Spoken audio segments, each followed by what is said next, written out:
investment, promote domestic investment, and create an environment that is conducive for doing business. And there's one thing you've also taught us, to look at the positive side of people, not the negative side. If you want to see the negative side of people, you'll find so many negatives. But I think it's possible to focus on the positive things that are happening. So I want to assure Steve that we're going to sit together, as indeed the President has directed this morning, look at our framework for the special economic zones. We have got 13 privately licensed special economic zones in this country. And among them, very, very few have taken off. And Tatu City is one of them. And I'm very proud of that. So we're going to work with Tatu City to create a good benchmark for other private special economic zones, review the framework, and generally ensure that we are working together, because this is a shared responsibility between the private investors and ourselves. And I dare say that those people who are doing nothing should not fault those people who are trying to do something. So ours as a government is to support those people who are trying to do something, even if they're not perfect. I always believe that every sinner has a future and every angel has a past. So we will work together and fix those few issues and be able to move forward. Your Excellency, also we have got our 8 to 9 public sector special economic zones, which you have given us a lot of support. Last week we were together in South Korea. We witnessed what special economic zones can do. You've given us a lot of support and direction in terms of creating the management unit for our Dongokundus, our Naivashas, our Saganas, and on top of that also the flagship county industrial parks that we're going to develop. So we work together both from the private special economic zones and also the public economic zones. Let me now turn to the story of TWIGA. I'm sure most people here are seeing the story of TWIGA, the story of Peter Njonjo, and a guy who sold his matrimonial home. And I see it differently, Your Excellency. The story of TWIGA is the story of my mother. My mother educated me by selling bananas, ripened bananas at Kawangware market.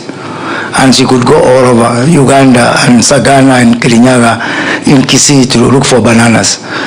She didn't have two things. She didn't have the 16 billion shillings that Peter Njonjo has managed to fundraise to build TWIGA to what it is. And she didn't have the technology. Otherwise, she could have been a bigger entrepreneur than Peter Njonjo. And among her customers had to walk from Satellite to buy bananas from Kawangware market. And I think my mother records, she remembers remotely seeing Madam Rachel Ruto buying bananas when you were staying in Satellite, because there was no mobile phones and there was no technology. Otherwise, if my mother had those benefits, it could have been bigger. But this is a beauty of what is happening today with companies like TWIGA, that they can be able to put together on a technology platform 120,000 retailers. What you've seen here, 20,000 square meter of aggregation space, which is now getting into industrial space, is nothing but truly remarkable. And that is why when you confirmed attendance to this event, I called Peter and I told Peter, if you don't find a way of aligning this TWIGA of yours with our bottom-up agenda, I will be in trouble and I don't want to be fired. So we have to very quickly work up on a program, and today you are going to witness the signing of a tripartite agreement between my ministry, Simon Chergui's ministry, and TWIGA Foods. And under this framework, as Peter has really mentioned, is that because we are putting up aggregation centers, micro manufacturing parks in every county, we are going to give access to TWIGA to be able to offtake from those centers. Today, TWIGA is only utilizing 30% of their capacity. For me, that is unfortunate, truly unfortunate. But there's some work that we have to do also. TWIGA have done their bit. It's now for us to do. Set up these industrial parks. I already have an offer of close to 150 acres of space, aggregation space from the county government of Nyeri. I am going to have discussion with my friend Sakaja to look at if I can do something with 120 acres in Nyeri. What about Jamhuri Showground? 600 acres that we use for only 1 week a year. We don't want a trade fair for 1 week. We want a trade fair every day that is bringing money and providing access to our market. And indeed, we can do it.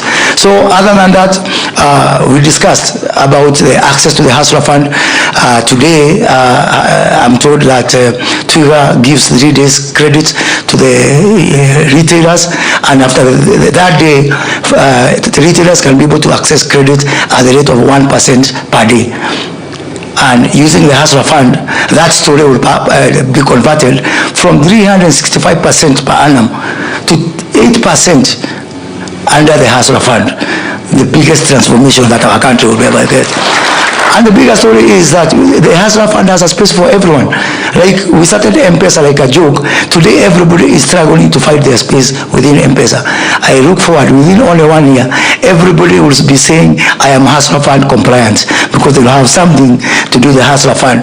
And what we are going to do with my brother Simon is to create a framework where everybody can be able to hook up into the Hustler Fund.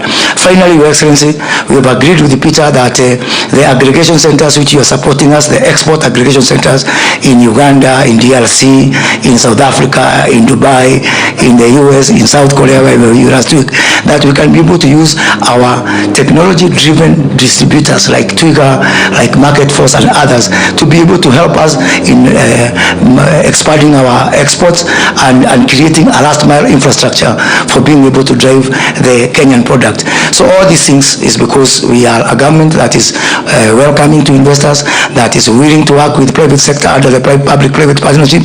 I do believe that we were in South Korea last week and we saw an economy that is 18 times as big as our economy in terms of GDP. Yet some 50-60 years ago, we were giving them money. Same population, around 50 million people, it is doable, and we are going to do.